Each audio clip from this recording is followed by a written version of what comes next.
So we are not going to do any actual coding today, but we're going to use these skills, these ways of thinking in this lesson. You don't need to know what these mean yet. Just have them be familiar to you so that you can recognize them when they show up. Okay? And then there's also some mathematical concepts that you'll see today. My guess is these might feel a little bit more familiar because we've talked about them a little bit. Exponential form, I forgot to say on that first slide, that exponential form is when we write something using an exponent. It's just a way of writing a number.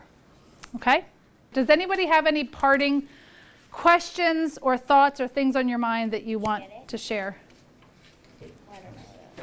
Any final thoughts? Was it fun? Wait, but how is it computer science? I thought it was on a computer. Hold that thought. Same. Me too. Right, so I told you we were doing something related to computer science and we never pulled out a computer, did we? We didn't even bring anything in here.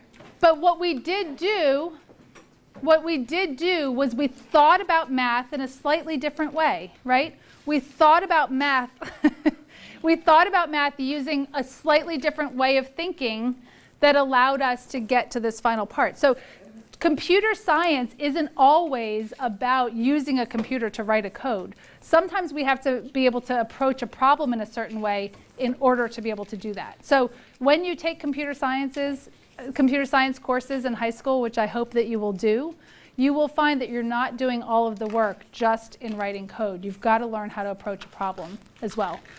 Well, that was your question, wasn't it? Or your comment was how was it computer science? Okay. Yeah, Emma. Are we going to need to memorize the definitions to these words? So you don't need to memorize them for right now. Okay. But I will say, the more you do this, the more those words just become kind of normal.